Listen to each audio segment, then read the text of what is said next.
Bonjour à tous. Toujours dans notre série de vidéos concernant le module de communication des organisations. Alors, nous avons un premier chapitre que nous allons commencer avec celle-là, en communication interne, où nous allons commencer par définir cette communication et en donner les principaux objectifs.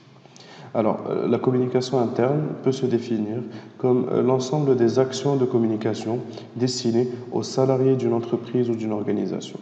Elle est donc dirigée en interne vers le personnel de l'entreprise ou de l'organisation. Autrement dit, la communication interne englobe l'ensemble des actions ou des actes de communication qui se produisent à l'intérieur même d'une organisation et dans la cible sont l'ensemble des entités composant cette organisation, donc le personnel de l'entreprise, entre autres. Avec de nombreux outils et remplissant de multiples fonctions, la communication interne se conçoit aujourd'hui comme un instrument de construction d'une solidarité, d'une adhésion et d'une implication des salariés par rapport à leur employeur ou par rapport à leur organisation ou entreprise. Son véritable enjeu est celui de l'adhésion des collaborateurs à l'entreprise, à ses principes et à ses valeurs. La communication interne doit désormais susciter l'attachement des salariés à l'entreprise. Un collaborateur est promu ou quitte la société, la direction change de leader, l'entreprise publie ses résultats, communication financière, lance un produit, rachète un sous-traitant, subit un revers, décide de déménager, subit une crise quelconque.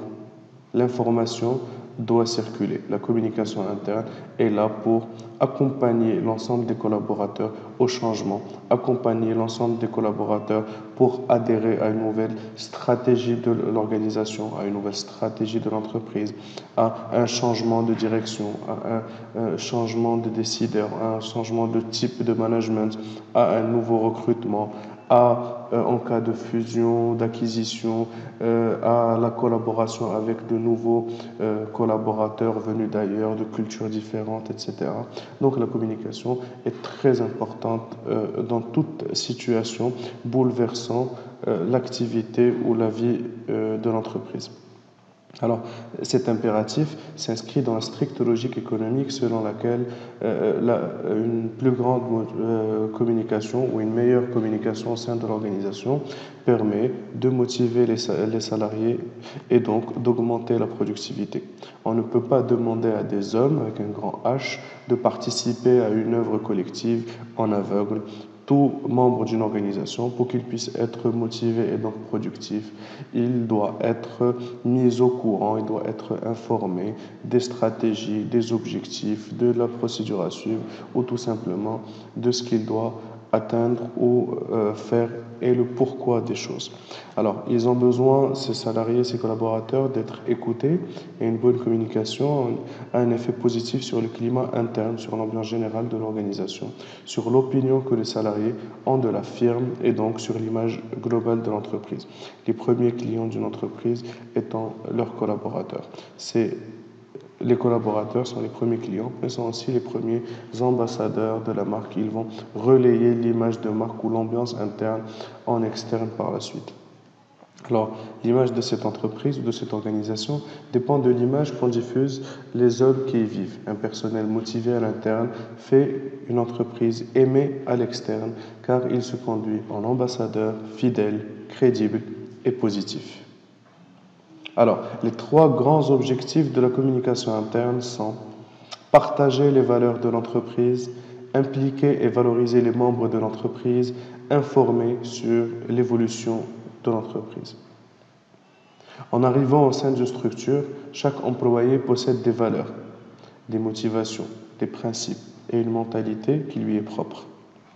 Aussi, en partageant les valeurs de votre entreprise, vous contribuez à valoriser le collectif plutôt que l'individuel.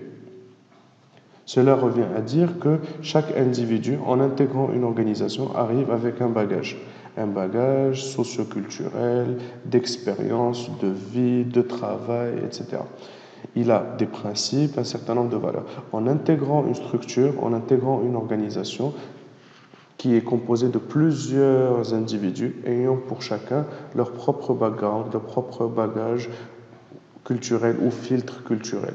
En intégrant cette organisation, le rôle de la communication interne est de créer une culture commune, un esprit d'entreprise et de créer une valeur collective au lieu que chaque individu garde ses propres valeurs. Cela permettra bien sûr, et nous le verrons par la suite, d'éviter tout type de conflit et de motiver, d'augmenter l'adhésion et par ricochet toujours d'augmenter la productivité des entreprises.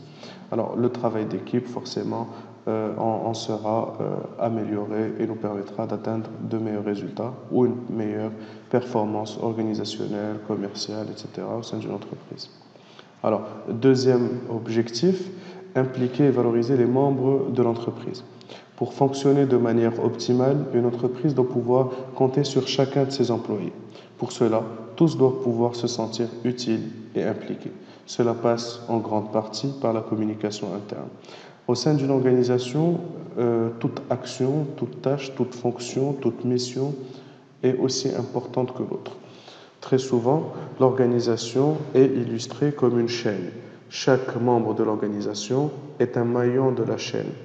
Pour que le service soit réalisé, pour que l'objectif soit atteint, pour que l'organisation puisse atteindre ses objectifs, puisse évoluer et survivre, il faudrait que tous les maillons soient constamment scellés.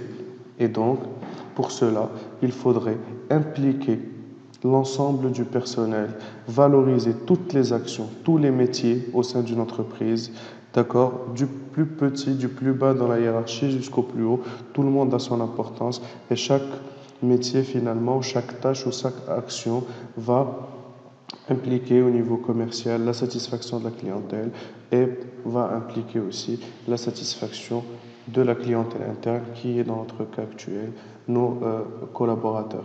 Donc nous verrons par la suite plusieurs outils, plusieurs stratégies et méthodes qui nous permettront d'augmenter cette implication. Alors, troisième et dernier objectif, informer sur l'évolution de l'entreprise. Donc, comme nous avons dit tout à l'heure, les hommes au sein d'une organisation ne peuvent évoluer en aveugle.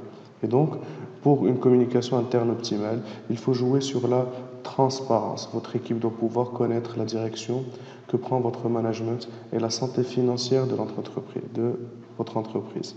Cela crée un climat de confiance favorable à la bonne entente et au travail. Donc, tous les collaborateurs doivent toujours être mis au courant par rapport à la santé financière de l'entreprise parce que finalement, c'est ce qui va leur donner confiance.